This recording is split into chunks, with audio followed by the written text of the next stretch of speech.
Well, let me tell you something, brother. Hulkamania ran wild in the AWA for a couple years, but then Vern Gagne, he decided to keep a whole bunch of my merch money. He decided to not make a deal to let me wrestle in New Japan, so I decided to take my talents to Vince McMahon Jr., and Hulkamania ran wild in the WWF.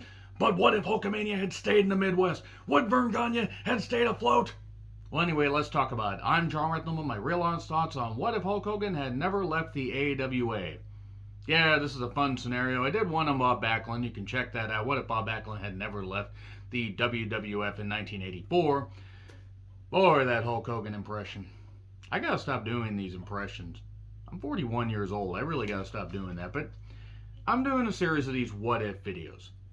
Like, what if like this company had been able to stay afloat? And, I could do one on Eddie Graham. What if Eddie Graham, hadn't taken his own life in early 1985? Would Championship Wrestling from Florida had still been ongoing? Would it have lasted longer than, say, early 1987?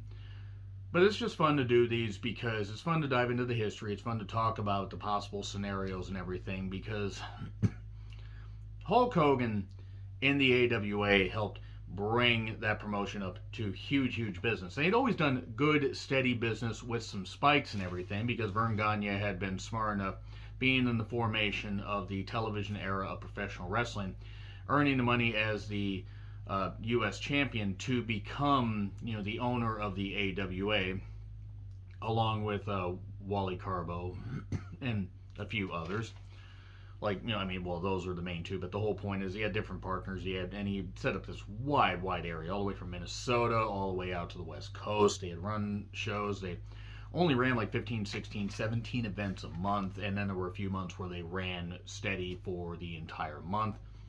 And they brought in various people, Andre the Giant, so many other people. I could go here for an hour and talk about the AWA roster and the amount of people they gave a shot to, and how many people Vern Gagne himself trained. But this is focusing on Hulk Hogan, because Hulk Hogan, because he wasn't sure he was ever going to go back to the Worldwide Wrestling Federation, because Vince Sr. had fired him after he wanted to do Rocky III instead of wrestling. Rocky III, it was a smarter move. It helped Hogan. He felt that he wasn't going to be able to make it in wrestling because he felt like while he was learning that he wasn't getting the fair shot, but also, again, the movie. And then Greg Gagne had been able to convince him, hey, come here, train with my dad. We'll get this out of you. They debuted him as a heel, and then he quickly turned face, and then the rest was history. And then that history just pretty much got absolutely scorched. It became nothing but scorched earth when Vern Gagne decided to be an idiot on AWA Super Sunday, and then that pretty much evaporated a lot. Even though they would have good business in 84, even good business in 85, and they would even do Wrestle Rock and the Wrestle Rock Rumble. So, God, that song. That was pretty much like the last big show that they did that drew any comparable crowds, because Super Clash 2, nope. Super Clash 3, no. Super Clash 4, oh hell no. AWA quickly eroded in popularity in the aftermath of Hogan leaving, but it wasn't just Hogan. Bobby Heenan, though he fulfilled his commitments, Jesse Ventura, various other people left because they saw greener pastures, and they were like, well, if Hogan's leaving, we don't have contracts. Yeah, handshake agreements, we have agreements, but we're getting offered more money to go over here. We're getting offered more money to go northeast. Let's just do that. Let's just go to the northeast. So let's look at the history, because you have to go back to the beginning, because otherwise it'd be ridiculous. So Hogan was born in August of 1959, Augusta, Georgia. I did not realize he was born in Augusta, Georgia. For some reason, I thought Florida. He was a bassist that played in a band, and he wanted to get into wrestling. And he was at shows and everything, and even though there were a few that were older than, a little bit older than him, there were people that saw potential. But Hiro Matsuda, who legendary wrestler, helped train Lex Luger later on and various others, he broke Hogan's ankle. Well, he actually did break his ankle. He did it to basically teach Hogan a lesson, because Hogan wasn't a football player. Hogan wasn't a hotshot amateur. He wasn't a former baseball player. He wasn't a former athlete of any kind with the credentials to where you would think that somebody would appreciate him. Nope. He was or that he would be appreciated by promoters. He was a bassist, and they thought, let's run this guy off. He came back. He came back after he healed, and they gave him another shot, and the rest is history. Now, wrestling would be dramatically different without Hulk Hogan. In fact, there are a few, like, as far as, say, in the 70s and stuff like that, the 60s and 70s, that if they hadn't been around, and even the 80s, if they hadn't come in, that there would have been, the wrestling would have been different. Antonio Inoki, Hulk Hogan, Ric Flair. Imagine if Vern Gagne never started the AWA. That would have certainly been interesting because they did do a lot of good shit until things eroded. But Hogan worked in championship wrestling from Florida, and you can see why Hogan might appreciate the beach life in Florida, but maybe not appreciate the pay, because Eddie Graham paid people well, but he didn't make them super. I mean, besides Dusty and his top stars and stuff like that, but it was a one-state territory. They ran the loops, they did their stuff and everything, and Hogan felt that Hiro Matsuda was a bit of an overbearing trainer, which you could kind of understand. And even though Hiro trained him, and I'm sure there was enough of a respect, he was like, this isn't working out in Florida. He went to manage a private club in Cocoa Beach, Florida. And there he met Ed Leslie. If Ed Leslie is a name that doesn't ring a bell, Brutus the Barber Beefcake, the Disciple, the Booty Man, the Man with No Name, Zodiac. He had a lot of names. They became the Boulder Brothers, even though Ed had never trained in wrestling. Brutus had never trained in wrestling. Billy Graham, who influenced Hogan, I mean, obviously, he influenced Jesse Ventura, he influenced various others. I mean, there's no doubt about it. You just look, use one eye, even if you have cataracts, you can tell who influenced who. Billy Graham got him a job in Alabama, and they were teamed. Ed got taught by Hogan and some others. Brutus got taught by Hogan and others. And that didn't necessarily work. It got them experience in Alabama, but they weren't making a whole lot of money. They were getting more money in Memphis. I think at that time they were getting like $800 a week guaranteed, because they were big, impressive guys. They were known as the Boulders. Because after an appearance against, or on a local talk show, Hogan was next to Lou Ferrigno, who played the Hulk. I always think of Bobby Heenan's line, "I'm amazed he can talk with people can understand with a mouthful of crackers," because he was deaf. I mean, Bobby Heenan could make anything like that work. So he became Terry the Hulk Boulder, and he was gaining experience, obviously, being young and hungry to learn and do stuff. He got his teeth for a few years. I mean, certainly more than Lex Luger did. That's the thing. There was always a comparison between Luger and Hogan because of the bodies and that kind of stuff, and how they tried to push Luger. But it was a different time because Luger came along in '85, and Hogan came along in '77. So he done championship wrestling from Florida. He done Alabama. I think he even had a stint in Georgia championship wrestling. I don't exactly remember, but he worked in Memphis, and then Terry Funk, who had seen him and passed through and saw that because Terry worked everywhere, said to Vince Sr., "Hey, why don't you bring this guy in?" I guess Vince Sr. wanted to make him like an Irish guy. He wanted to dye his hair red, which, I mean, because his name Terry Bollea, he wanted to do something else, but he gave him the name Hogan. So it was Terry, it was Hulk Hogan. That led to a thing with Marvel, actually, a little bit later, where, he had to, some rights had to be paid from Titan Sports to Hogan because of the Hulk, the Incredible Hulk. They would call him the Incredible Hulk Hogan and fly really close to the sun there. But he would feud with various people. A babyface Ted DiBiase, when he was, having a stint there before he became the $1 Million Man. And he feuded with Backlund. Talked about that in the Backlund video. He feuded with Andre. That was a Shea Stadium show in August of 1980. That was the same show where Larry Zbyszko and Bruno Sammartino had the teacher versus student, or teacher versus protege, however you want to say it, against each other, and they were doing all the stuff that they were doing. And he was managed by Classy Freddie Blassie. He also started going to Japan in 1980. And he, instead of using a leg drop, he would use the axe bomb, or the, lariat. And he would feud with them, and he would feud with various people. He would, wrestle Inoki. He would wrestle various people over there. He especially got to where he was wrestling Inoki in 1983. Hogan's gained a lot of notoriety. He's gained a lot of attention. Obviously, the Japanese would love him. There would be a lot of really good stuff going on there because Hogan was able to be a little more technical, where he was mainly a lot, bigger muscle offense for the American audience. But if you go see what Hogan could do even into like the early 90s, he was able to do some shit. Yeah, I mean, I can knock Hogan all I want now, and I will in other videos. But look at Hogan. Look at how Hogan was. I mean, you have to wonder what could have been if he had done some stuff in Japan. He probably would have broke his body up a whole lot, but nevertheless. Then he feuded and teamed with Inoki in Japan. Because sometimes he would be seen as a face, do this, and this would be during various stints in Japan from 80 to 83, and I'm assuming even a little bit after. But then he filmed Rocky 3. Then Senior didn't want him to film Rocky 3. He's like, Terry, you're a wrestler, you're not an actor. I want to do this movie. Then Senior fired him because he wasn't going to make his booking. He's like, okay, then go make this movie. But you're not going to work here anymore. So Rocky 3 was successful for Hogan because he was a big guy that played Thunderlips. It's bad when you have the nickname Thunderlips or whatever, and you happen to, and it kind of reminded me of a few ex-girlfriends of mine. They could clap without actually using their hands. Nevertheless, now that I've completely alienated the female audience, he got a job in the AWA because Greg Gagne had seen him. I think he'd even seen him on the Shea Stadium show. I don't fully remember. It was somewhere around that. But he's like, I can't make it in wrestling. Like, sure you can.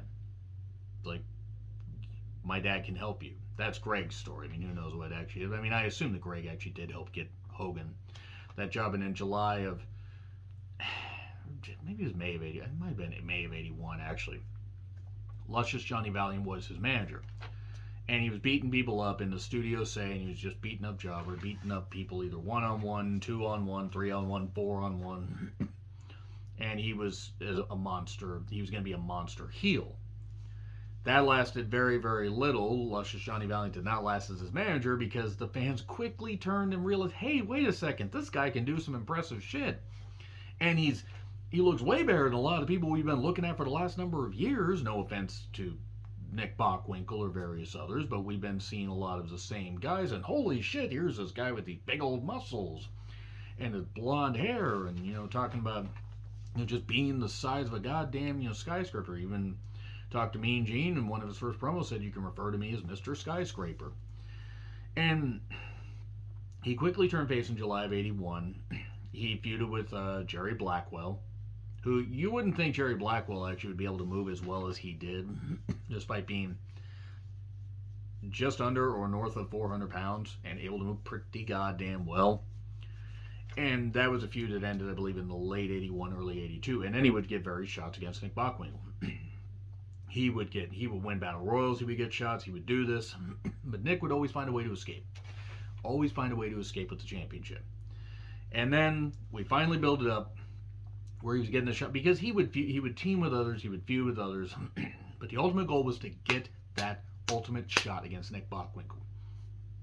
AWA Super Sunday, April 1983, packed house, St. Paul Civic Center, closed circuited. I think Mean Gene was quoted as saying in an interview it made about $400,000. And in 1983, it's a lot of money. That's $700,000, $800,000 today. Trying to think about the inflation. And the idea was Hogan was also making trips to Japan, and he had his merch. He was making the shirts. They had done the shirt ripping thing. I believe Greg Gagne and Jim Brunzell had done that. It was all working out really well. He was selling quite a few. Obviously, he wasn't selling nearly as many as he would under Vince McMahon Jr.'s reign, and pushing the marketing and all that stuff. But he was still selling quite a bit. He was making a lot of money. Vern Gagne was playing hardball with him. He was making his trips to Japan. He wanted to be the AWA champion. And I'm not even defending Hogan here, but Hogan needed to be the champion. He could have carried that thing for 20 to 25 minutes with the right people. And Bockwinkel, and I love Bockwinkel, classiest world champion of all time, one of the best. Not just in AWA, one of the best. Look at how he carried himself. Look at how he wrestled. He wrestled smart. He worked hard, but the bumps he took made sense, and he was always able to get the most out of people that you wouldn't think would be all that great. He had a great series of matches with Jerry Lawler, and great series of matches with Kurt Hennig when he was approaching his 50s.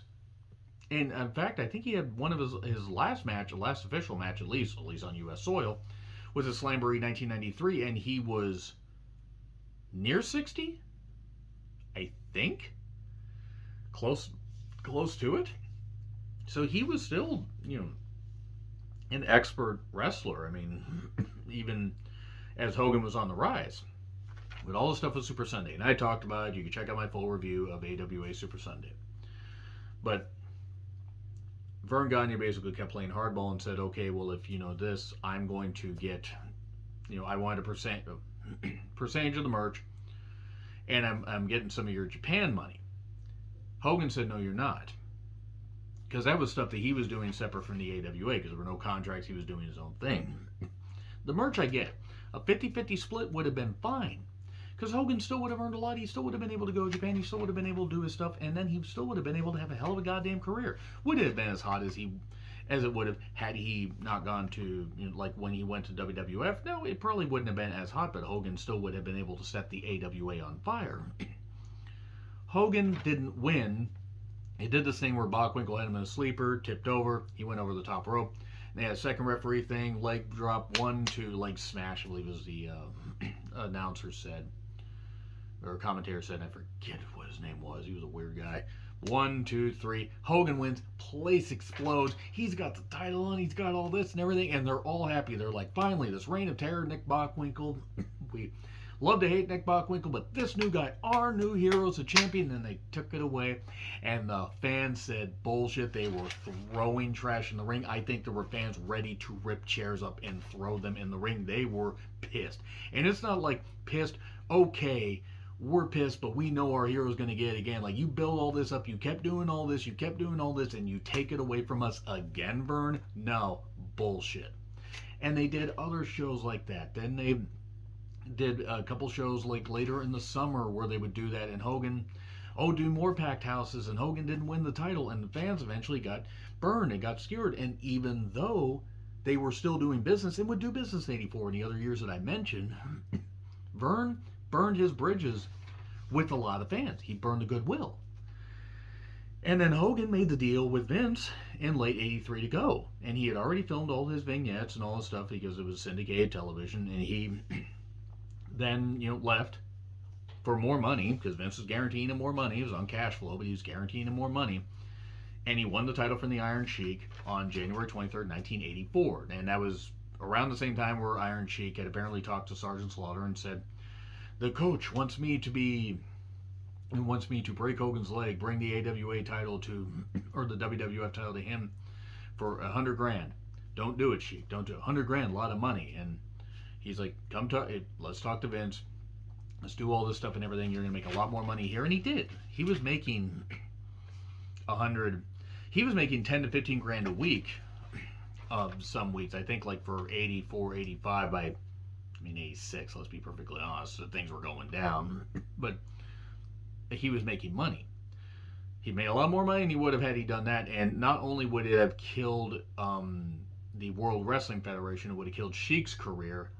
I don't think Vern would have been able to last without Hogan.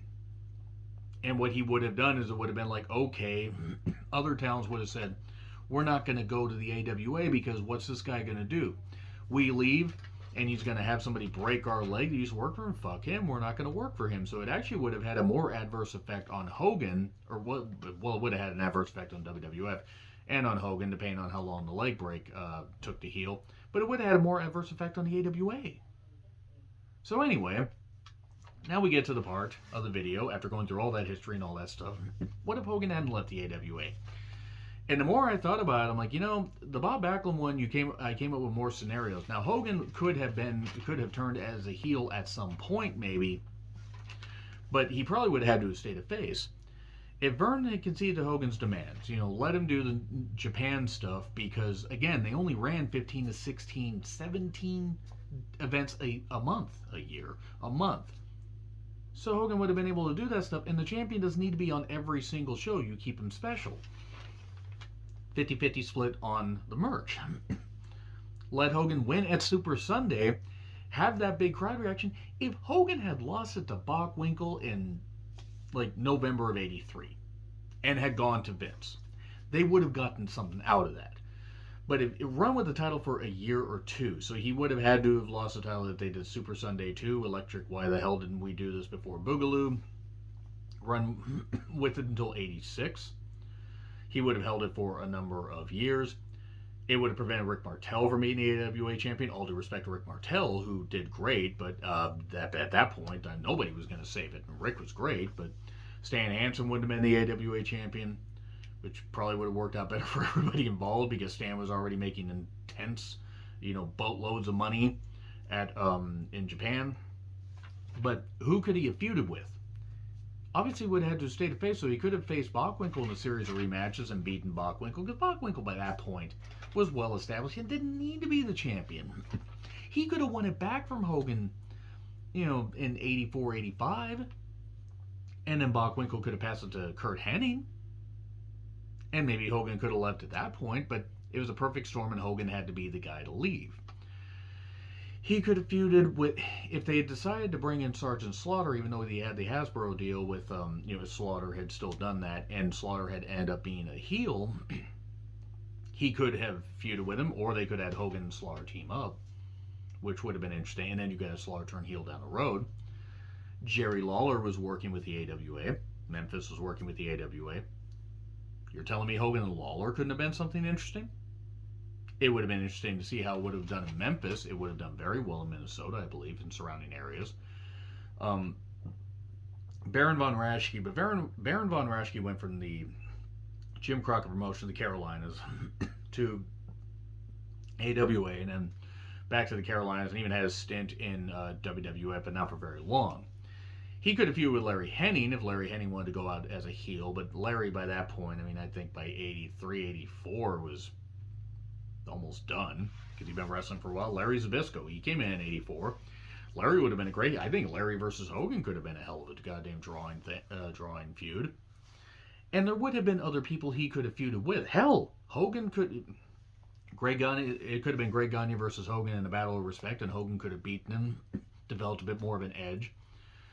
And they would have realized that Greg Gagne shouldn't have been in contention for the World Heavyweight Championship. But realistically, you take a look at where the AWA business was. Yeah, it was rocking, but after Super Sunday and Hogan not winning, that's pretty much what ended up torching all the stuff between the fans and everybody.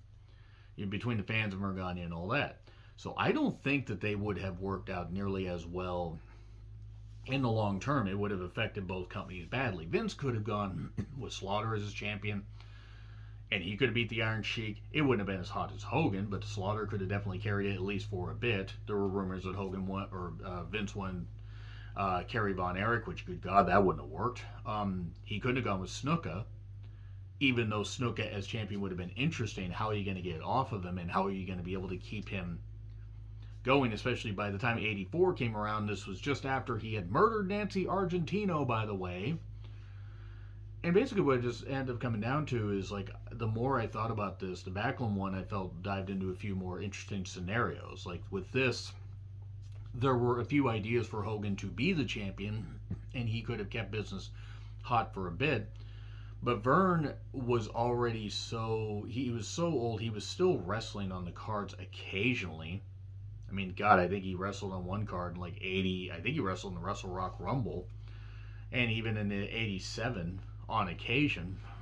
And yeah, maybe it was out of necessity. But you take a look at what Hogan did for the AWA and helping them rise to prominence. He could have been a great champion for them. But now thinking about it, I don't know if anything could have saved the AWA. It was a death blow to lose Hogan, but would they have lasted past '87, '88 with him? You have to wonder. They certainly wouldn't have torched by '90, '91. 1990, I think, was like the last time they ran any events. Hogan didn't have a lot of options as champion. Honestly, it's better for everybody involved. Except the AWA, it's better for everybody involved, Hogan and WWF, that he went there. Because he did just about everything he could in the AWA. Winning the championship would have been great. feuded with Bockwinkel and feuded with others, but they didn't have the depth. And Verne was way too far back, I think, to recognize that Hogan could have been the most marketable guy that he had.